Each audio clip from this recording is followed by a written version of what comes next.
اعوذ باللہ من الشیطان الرجیم بسم اللہ الرحمن الرحیم نحمده ونصلی علی رسولہ الکریم اما بعد رب زدنی علما۔ رمضان کا مہینہ شروع ہو چکا ہے اور اس مہینے میں جو ہمارے معاشرہ ہے اس میں عبادات کی طرف رجحان بڑھ جاتا ہے، لیکن اس میں اس بات کو سمجھنا بہت ضروری ہے کہ ان عبادات کے دوران ہونے والی جو عام غلطیاں ہوتی ہیں ہم ان کی بھی اصلاح کریں، کیونکہ اگر ہم ان عبادات کو بالکل اس طریقے سے ادا نہیں کریں گے جس طرح سے ادا کرنے کا حکم دیا گیا ہے تو ہم خود بھی گناہ گار ہوں گے، اور اگر ہم اپنے بچوں کو بھی وہ مسائل نہیں سمجھائیں گے تو ہم بحیثیت والدین بھی ہم گناہ گار ہوں گے۔ تو ان مسائل کو سمجھنا بھی بہت ضروری ہے، خاص طور پہ جیسے فار ایگزامپل اب کیونکہ موسم سرما کا موسم ہے تو اس میں خاص طور پر جو ہماری بہنوں سے، ہماری ماؤں سے، ہماری خواتین سے جو غلطی ہوتی ہے وہ یہ ہوتی ہے کہ اگر انہوں نے نماز کو ہاف سلیوز پہن کر، آدھی آستینوں کا جو رواج ہے ہمارے ہاں پہ، جو کہ بالکل دین کے خلاف ہے، میں تو اس کو شریعت کے خلاف ہی مانوں گی، کیونکہ اور جو عورت کا پورا جسم ہے وہ عورا ہے، تو آدھی آستینوں کو پہننے کا اجازت والدین کو ہی اپنی بچیوں کو نہیں دینی چاہیے۔ لیکن اگر آدھی آستینیں فار ایگزامپل پہنی بھی ہیں تو کم از کم نماز کے دوران اس بات کا دھیان رکھیں کہ نماز کے دوران آپ کا جو سطر ہے وہ پورا ڈھکا ہوا ہونا چاہیے۔ نماز میں جو آپ کا سطر ہے وہ آپ کا صرف آپ کا چہرہ نظر آ سکتا ہے، آپ کے ہاتھ نظر آ سکتے ہیں، اور آپ کے پاؤں اور پاؤں کے تلوے نظر آ سکتے ہیں۔ تو اس صورت میں آپ نماز پڑھنے سے پہلے ہی اپنے آپ کو چیک کریں، اور براہ کرم ضرور چیک کریں، کیونکہ میں اکثر دیکھتی ہوں کہ ہماری بہنوں سے یہ غلطیاں، ہماری بچیوں سے، ہماری ماؤں سے یہ غلطیاں ہوتی ہیں کہ اگر نماز پڑھ رہے ہیں اور آپ کا دوپٹہ اتنا چھوٹا ہے کہ آپ کے پورے بازو نہیں ڈھکے ہوئے اور آپ کی ایون کوہنیاں نظر آ رہی ہیں، اور اس کے بعد آپ نماز ادا کر رہے ہیں، تو آپ کی نماز نہیں ہوگی، کیونکہ آپ کی نماز کی شرائط میں یہ شرط شامل ہے کہ آپ کا سطر ڈھکا ہوا ہو۔ تو عورت کا سطر میں نے آپ کو بتا دیا کہ عورت کا سطر میں کیا کیا چیزیں شامل ہیں۔ تو آدھی آستینیں جب بھی آپ پہنیں تو یا تو آپ اپنا کوئی ایسا نماز کا الگ سے لباس تیار رکھیں جو عبایا کی صورت میں ہو، کہ آپ جب بھی نماز ادا کریں تو آپ اس کو پہن لیں، تو اس صورت میں آپ کو کامل یقین ہو جائے گا کہ آپ کا سطر جو ہے وہ پورا کا پورا ڈھکا ہوا ہے۔ کیونکہ اگر آپ کا سطر ہی ننگا ہوگا تو جس فرض کو آپ ادا کر رہے ہیں وہ فرض کی قبولیت کے بارے میں آپ کیسے یقین رکھ سکتے ہیں کہ آپ کا یہ فرض قبول ہوگا۔ دوسری غلطی جو عام دیکھنے میں آتی ہے وہ یہ آتی ہے کہ نماز پڑھتے ہوئے اکثر خواتین جو ہیں وہ جب کیپری پہنتی ہیں یا جو اس طرح کے وہ ٹراؤزرز پہنتی ہیں کہ جس میں ان کے ٹخنے نظر آتے ہیں، جو شارٹ ہوتے ہیں اور ان کے ٹخنے نظر آتے ہیں، یا اگر وہ نماز پڑھتے ہوئے اس بات کا دھیان نہیں رکھتی کہ وہ اپنے جو ٹراؤزر ہے اس کو اس طرح سے رکھیں کہ ان کے ٹخنے چھپ جائیں، تو جب آپ کے ٹخنے نظر آئیں گے نماز کے دوران میں تو آپ کی نماز کی کیسے قبول ہوگی، کیونکہ نماز کی شرط ہے کہ آپ کا سطر ڈھکا ہوا ہونا چاہیے۔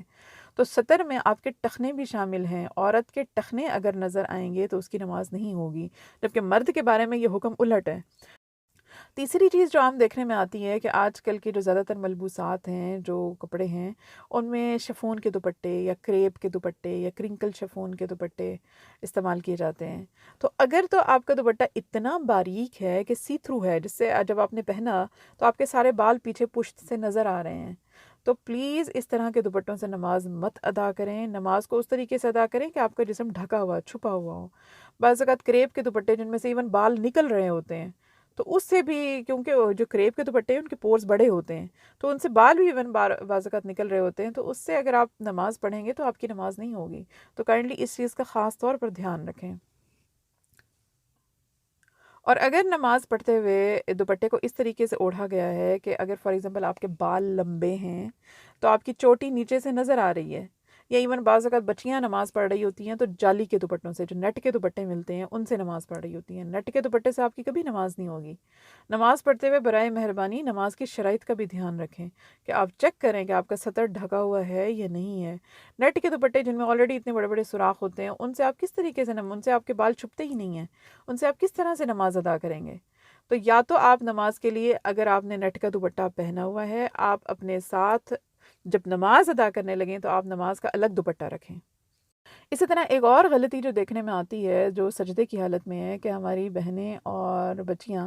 اور مائیں سجدے اور رکوع کا دھیان نہیں رکھتی۔ بعض اوقات رکوع اس طریقے سے ادا کیا جاتا ہے، بس تھوڑا سا نیچے گئے اور فوراً کھڑے ہو گئے، اور ایون پورا کا پورا کمر کو جھکایا ہی نہیں جاتا جتنا جھکایا جانا چاہیے۔ تو کائنڈلی اپنے رکوع اور اپنے سجود کا خیال رکھیں، اور سجدہ بعض اوقات اس طرح دیا جاتا ہے کہ گمان ہوتا ہے کہ شاید بس گئے ہیں اور اٹھ گئے ہیں،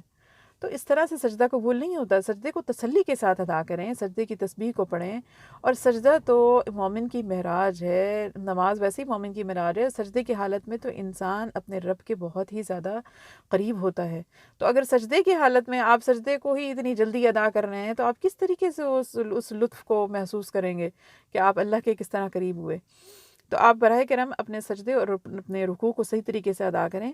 اور جو ایک اور غلطی دیکھنے میں آتی ہے سجدے کے دوران میں، وہ یہ ہے کہ جو آپ کے پیچھے کے کہ آپ کے جو دو پاؤں ہیں وہ بعض اوقات اٹھے ہوئے ہوتے ہیں زمین سے،